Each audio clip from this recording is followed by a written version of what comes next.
अस्सलाम वालेकुम जी, मैं नजमुल हसन बाजवा हूँ। तमाम सुनने और देखने वालों को एक बार फिर से बहुत बहुत ईद मुबारक। अल्लाह करे कि ये ईद खुशियों का पैगाम लेकर आए और खुशियों का पैगाम लेकर जाए। आप तमाम लोगों की दिलों की ख्वाहिशात ज़रूर पूरी हों और मेरे लिए भी यही दुआ कीजिएगा। तीन बड़ी खबरें हैं जो आपके साथ शेयर करने वाली हैं। सबसे पहले नाज़रीन, यूक्रेन और रशिया के अंदर हालात बहुत ख़राब हो चुके हैं। ये लड़ाई तो पिछले 3 साल से जारी है, लेकिन अब ये लड़ाई किसी फैसला कुन मोड़ की तरफ बढ़ती हुई नजर आ रही है, क्योंकि रशिया ने यह फैसला कर लिया है कि आखिरकार उसे अचीव क्या करना है।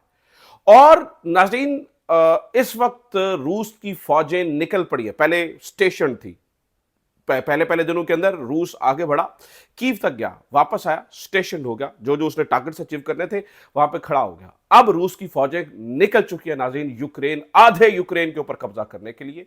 और जो यूक्रेन का समंदरी रास्ता है, यानी कि इस यूक्रेन को समंदर से बिल्कुल जुदा करने के लिए, यानी यूक्रेन को एक लैंड लॉक कंट्री बनाने के लिए, ये सब कैसे होगा, किस तरह से होगा, किन इलाकों पर कब्जा किया जाएगा और कैसे ये एक लैंड लॉक यानी कि ब्लैक सी तक जो यूक्रेन की रसाई है उसको खत्म कर दिया जाएगा, इसके ऊपर तफसीलन आज बात करेंगे। मैं कुछ नक्शों की मदद से आपको दिखाने की और समझाने की कोशिश करूंगा कि आखिरकार अब रशिया चाहता क्या है, रूस क्या जहन में रखकर आगे बढ़ रहा है, नंबर वन।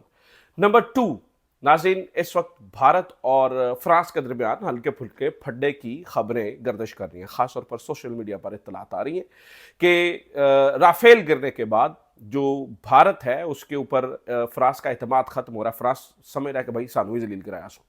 तो ये क्या मामला है, क्यों जो भारत के विदेश मंत्री हैं यानी वजीर खारजा हैं वो फ्रांस में जा रहे हैं, क्या हकीकत है, क्या अफवाह है, इसके ऊपर भी तफसीलन बात करेंगे। और तीसरे नंबर पर मुल्क के अंदर क्या चल रहा है, ईद के फौरी बाद क्या होने जा रहा है और कौन सी बड़ी मूवमेंट जो है वो दरवाजे पे दस्तक दे रही है मौजूदा हुकूमत के, मौजूदा रजीब के, इसके ऊपर भी बात करेंगे। तो तीन बड़ी खबरें एक एक करके शुरू करते हैं। आपसे दरखास्त है कि चैनल को सब्सक्राइब जरूर कर लीजिए अगर अभी तक आपने चैनल को सब्सक्राइब नहीं किया है। तो आपको पता है आवाजें दब रही हैं, किस तरह से दबाई जाती हैं, मुझे बताने की जरूरत नहीं है। अगर आपको लगता है हमारा कंटेंट अच्छा होता है तो सब्सक्राइब जरूर कीजिए। नाज़रीन, सबसे पहले मैं आपके सामने एक नक्शा रखना चाहता हूं, और इस नक्शे में आप देखिए जो ऑरेंज कलर का ये सारा आपको इलाका नजर आ रहा है, ये यूक्रेन का ऑलरेडी, यानी कि इस लड़ाई से पहले यूक्रेन का इलाका होता था सवाई क्रीमिया के, क्योंकि क्रीमिया के ऊपर तो 2014 में कब्जा हो गया। इसके अलावा ये सारा ऑरेंज कलर का जो इलाका है ये यूक्रेन का इलाका था, जिस पर 2022 के बाद अब तक कब्जा हो चुका है।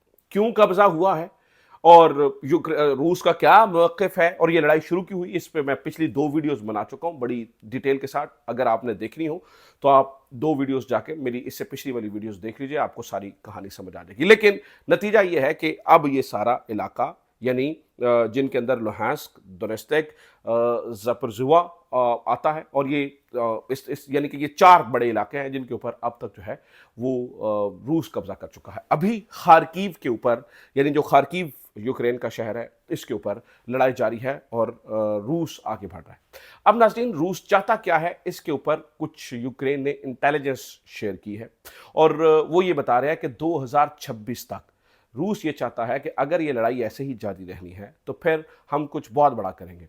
और रूस ये चाहता है कि हम 2026 तक, यानी कि अगले साल तक, आधे आधे यूक्रेन के ऊपर कब्जा कर लें।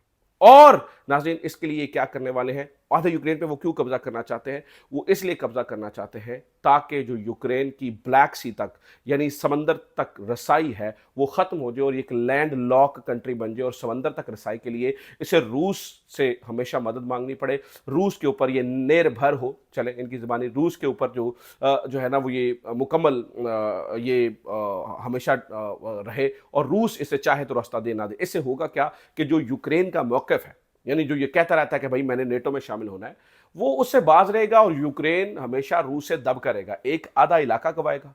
तकरीबन 3,36,000 समथिंग मुरब्बा किलोमीटर के ऊपर रूस का कब्जा कर लेगा, जो कि अभी 1,23,000 समथिंग के ऊपर है, और कुल जो यूक्रेन का रकबा है वो 5,30,000 समथिंग है। ठीक है, तो ये यूक्रेन का रकबा है। तो यानी कि आधे यूक्रेन के ऊपर तकरीबन कब्जा कर लिया जाएगा। किन किन जो है ना वो इलाकों पर कब्जा किया जाएगा वो मैं आपको थोड़ा समझाता हूं ताकि आपको समझ आ जाए। नाज़रीन, आप इस नक्शे को ध्यान से देखिए। ये नक्शा ऑलरेडी, जैसे मैं आपको बता रहा हूं कि ऑरेंज कलर वो है जिसके ऊपर ऑलरेडी रूस जो है वो काबिज हो चुका है। आप जरा इस तरफ गौर करेंगे तो आपको दो शहर ये देखिए नीचे नजर आ रहे हैं, दो इलाके नजर आ रहे हैं, एक माकोलिव और एक ओडेसा। ये अभी भी यूक्रेन के कंट्रोल में है। इससे पहले यानी कि ज़पोरिज़्ज़िया हो या लुहांस्क हो या दोनेत्स्क हो, ये इन सारे इलाकों के ऊपर रूस कब्जा कर चुका है। ये दो वाहिद ऐसे इलाके रह गए हैं जिनकी सरहदें जो है वो समंदर के साथ लगती हैं और जहां जो यूक्रेन है उसे अपनी तजारत के लिए इस्तेमाल, आपने ये याद रखना है कि यूक्रेन तजारत के हवाले से यानी बहुत ही अहमियत का हामिल मुल्क है दुनिया भर में। ख़ास तौर पर यहाँ से जो फसलें हैं उनकी बहुत अच्छी भुपाई होती है और यहाँ से जो है वो पूरी दुनिया में, मतलब कई बार तो पाकिस्तान ने यूक्रेन से गंदम मंगवाई है। आप इससे अंदाज़ा लगाइए। यूक्रेन जहाज़ बनाता है, यूक्रेन एक्सपोर्ट्स में बहुत ज़बरदस्त मुल्क है। अब वो सारी चीज़ें होती हैं नाज़रीन समंदर के रास्ते से, और समंदर लगता है इन सारे इलाकों में। पहले ये ज़पोरिज़्ज़िया हो या ये जो ऊपर वाले मुल्क शहर हों वो ऑलरेडी काबिज है। अब ये दो शहर रह गए हैं, यानी कि दो बड़े शहर नहीं है, ये दो बड़े इलाके हैं एक्चुअली, ठीक है। इनके ऊपर भी रूस आखिरकार 2026 तक कब्जा करना चाहता है और उस पर कब्जा करने के बाद रूस एनेबल हो जाएगा, इस पोजीशन में आ जाएगा कि पूरा यूक्रेन को बोर्ड ऑन करवाया जा सके, यूक्रेन उसकी बात मानकर सुने और यूक्रेन उनकी बात को मानकर चले। तो ये जो है वो एक पोजीशन जो है ना वो यूक्रेन की बन जाएगी। यूक्रेन इस मामले में अभी से बता रहा है अपनी तमाम अलाइज को, वेस्ट को, अमेरिका को, भाई हमारे साथ ये करने जा रहे हैं, अगर आप हमें बचाना चाहते हैं तो आप अभी बचा लीजिए। क्योंकि पिछले कुछ दिनों से आप देखें तो यूक्रेन जो रूस की फौजें हैं, नाज़रीन आपने खबरें भी देख रहे होंगे, वो बड़ा ही तेजी से आगे बढ़ती नजर आ रही है। जैसे कि मैंने आपको बताया जो कि यूक्रेन का दूसरा सबसे बड़ा शहर है खार्किव, उसके ऊपर अब तक का सबसे बड़ा हमला, अब तक का सबसे बड़ा हमला खार्किव के ऊपर जारी है इस वक्त जब हम इस वीडियो को रिकॉर्ड कर रहे हैं। बहरहाल जो यूक्रेन है वो भी अपना डिफेंस मजबूत किए हुए हैं और वो भी कह रहे हैं कि वो भी आगे बढ़ने की कोशिश कर रहे हैं। खैर वो अपना इलाका तो बहुत ज़्यादा गंवा चुके हैं, तकरीबन 20% से ज़्यादा का इलाका गंवा चुके हैं और आगे भी शायद गंवा देंगे अगर रूस की रफ्तार ये रही, क्योंकि रूस बहुत बड़ा मुल्क है यूक्रेन के मुकाबले में। लेकिन खासतौर पर यूक्रेनियन फोर्सेज इस बात के दावे करती हैं कि हमने भी बहुत सारी कामयाबियाँ हासिल की हैं। कौन सी कामयाबियाँ?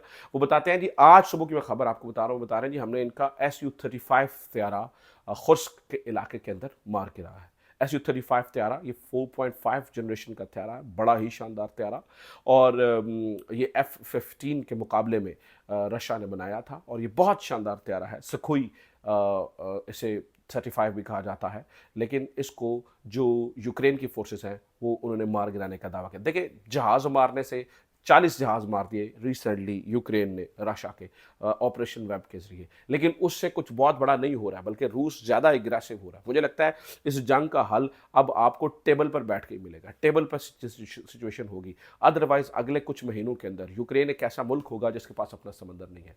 ऑलरेडी सी ऑफ अजूव तक ये रसाई, जो सी ऑफ ओजोव है, ओजोव का समंदर जिसे कहते हैं, उस तक ये अपनी रसाई ख़त्म कर चुके हैं।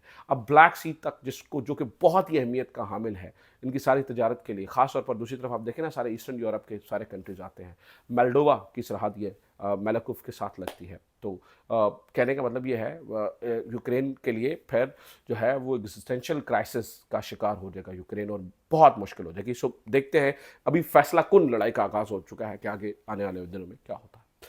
दूसरी खबर नाज़रीन मैंने आपके सामने रखी, मैंने आपको बताया कि इस वक्त फ्रांस और भारत के दरमियान एक अजीब सी कशमकश पैदा हो गई है। वजह यह है कि बताने वाले ये बताते हैं, ख़ास तौर पर सोशल मीडिया के ऊपर बहुत ज़्यादा लोग ये सवालात उठा रहे हैं। वो कहते हैं कि जो दसॉल्ट का राफेल गिराया पाकिस्तान ने, ख़ास तौर पर चीनी जहाज़ J-10 से, ये समझा जाता है कि J-10 जो है वो राफेल का मुकाबले का तैयारा नहीं है। यानी फ्रांस ये समझता है, वेस्ट ये समझता है कि यार ये J-10 को बहुत उस तरह का तैयारा नहीं था कि जिससे राफेल को मात दी जा सकती है। राफेल पिछले 20 सालों से ऑपरेशंस के अंदर है, ये पहला मौका है कि जब राफेल गिरा है, ठीक है। तो इस वजह से कशीदगी है। हालांकि ये बात सच है, दूसरी तरफ ये मौक़िफ़ है कि भाई J-10C आज के दौर का तैयारा है, बड़ा शानदार तैयारा है। और फिर भी नाज़रीन बात तैयारे की नहीं होती है, तैयारे में बैठे हुए पायलट की होती है। तो पाकिस्तान के जो पायलट हैं वो टॉप क्लास पायलट हैं, ठीक है, टॉप क्लास पायलट है, इनकी ट्रेनिंग बड़ी शानदार होती है, बड़े प्रोफेशनल पायलट हैं, बड़े ही कारीगर पायलट्स हैं और ये एक लेगेसी को होल्ड करते हैं, लेगेसी को लेकर चलते हैं जो कि इस तरह के ही शानदार और शाहकार पायलट्स को लेकर बनी है। तो इस वजह से अब बताया जाता है कि फ्रांस काफ़ी मतलब इस बारे में उसको गुस्सा है भारत के ऊपर कि ये क्या किया आपने, हमारा भी नाम बदनाम करवाया। ये सोशल मीडिया पे बहुत ज़्यादा डिस्कशन हो रही है। अब सोशल मीडिया के इस डिस्कशन को नाज़रीन हवा इस तरह से मिल रही है कि ख़ास तौर पर जयशंकर आउट ऑफ नोवेयर एक जो है ना वो करने जा रहे हैं विजिट, यानी कि जो भारत के ये वज़ीर ख़ारजा साहब हैं, वो जो इस वक्त अचानक से उनके विजिट का पता चला है, उससे काफ़ी एक लहर दौड़ी है कि ये क्या हो रहा है। इसका मतलब है कि वाकई इस बात में सच्चाई है, वाकई कुछ ना कुछ फ्रांस को चीज़ें बुरी लगी हुई हैं। तो जयशंकर साहब जो है वो जा रहे हैं वहाँ पर और वहाँ पर जाकर इस बारे में अब जो भी वहाँ पर स्टेटमेंट्स आती हैं उससे समझ आएगी कि वाकई क्या रौला पड़ा हुआ है। तीसरी बड़ी खबर नाज़रीन हमारे मुल्क पाकिस्तान से, ईद के बाद एक बहुत बड़ी तहरीक शुरू होने जा रही है और वो तहरीक होगी पाकिस्तान तहरीक इंसाफ एक बहुत बड़ा एहतजाज प्लान करके बैठी है। इस दफ़ा का जो एहतजाज पाकिस्तान तहरीक इंसाफ के बारे में पता चला है वो एहतजाज पिछले एहतजाजों से बहुत बहुत बहुत मुख्तलिफ होगा। पता चला है कि इस दफ़ा तहरीक इंसाफ गली गली शहर शहर में एहतजाज का इरादा रखती है और ये ऐसा एहतजाज प्लान करने का सोचे वो समझते हैं कि भाई हम इस्लामाबाद में गए थे तो इस्लामाबाद में हमारा उस तरह से चीज़ें नहीं हो सकी, नहीं चल सकी, लिहाजा अब का ये जो एहतजाज है नाज़रीन ये बड़ा मुख्तलिफ एहतजाज वो प्लान करके बैठे हैं। तो देखते हैं कि इसका क्या नतीजा निकलता है। बहरहाल मुल्क को इस वक्त इस्तेहकाम की ज़रूरत है। इस्तेहकाम के लिए ज़रूरी ये है कि आप जिसका जो मैंडेट है उसको तस्लीम करें, जो उनके जायज़ मुतालबात हैं उनको जो है वो आप तस्लीम करें। अगर ऐसा करेंगे तो ऑब्वियसली चीज़ें आसान होंगी। ये अब तक की खबरें, अपना ख्याल रखिए। खुदा हाफिज़। पाकिस्तान जिंदाबाद।